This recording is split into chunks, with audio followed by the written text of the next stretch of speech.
এতে তো আপনারা ঔষধ দেন, এখানে একটা চিহ্ন আছে, এটা কি জানেন? এই চিহ্নটার মানে কি? এই পর্যন্ত।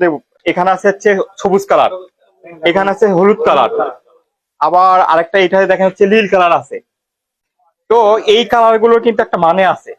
এই সবুজ কালারের যদি কোনো চিহ্ন থাকে এখানে, হীরার মতো একটা চিহ্ন, এই সবুজ কালারটা জমিতে স্প্রে করলে অন্তত 7 দিন সেই জমি থেকে কোনো লাউ, কুমড়া, যে কোনো সবজি সংগ্রহ করতে খেতে পারবেন না বা বাজার বিক্রি করতে পারবেন না। এখানে হলুদ কালার চিহ্ন আছে না একটা, হলুদ কালার, এই চিহ্নটা থাকলে আপনার 15 দিন সেই জমি থেকে কোনো প্রকার সবজি ফসল এটা আপনি সংগ্রহ করতে পারবেন না বা নিজেরা খেতে পারবেন না। আমরা ওই পুরো সবজিটা বিষক্রিয়া হয়ে থাকে।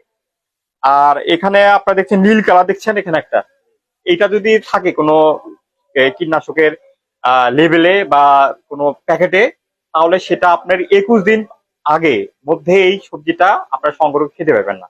আরেকটা আছে লাল কালার, ইঁদুর নাশকের ন্যারিনেট বা হচ্ছে যে জিঙ্ক ফসফেট আছে না, সেটা যদি কোথাও দিয়ে থাকেন, তাহলে আপনাদের সেই জমি বা ফসল বা যে সেই গুদাম ঘরে অন্তত 30 থেকে 35 দিন সেই জমিতে যেতে পারবেন না বা ওইখান থেকে কোনো ফসল উঠায়ে সংগ্রহ করে মানে বাজারজাত করতে পারবেন না।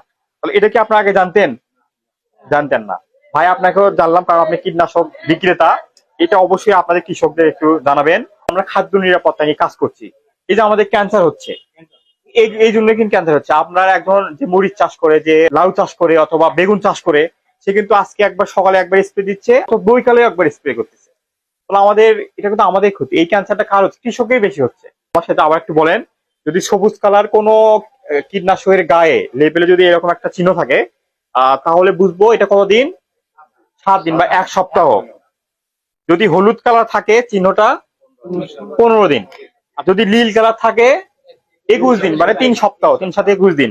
এবং লাল কালার যে আমাদের কীটনাশকের থাকে যে এরকম হীরার মতো চিহ্নিত, এইটা আমাদের 4 সপ্তাহ বা 35 দিন পর্যন্ত সেই জমির কোনো ফসল সংগ্রহ করতে পারবেন না। আশা করছি আপনি এটা মেনে চলবেন। ধন্যবাদ, ভালো থাকেন সবাই।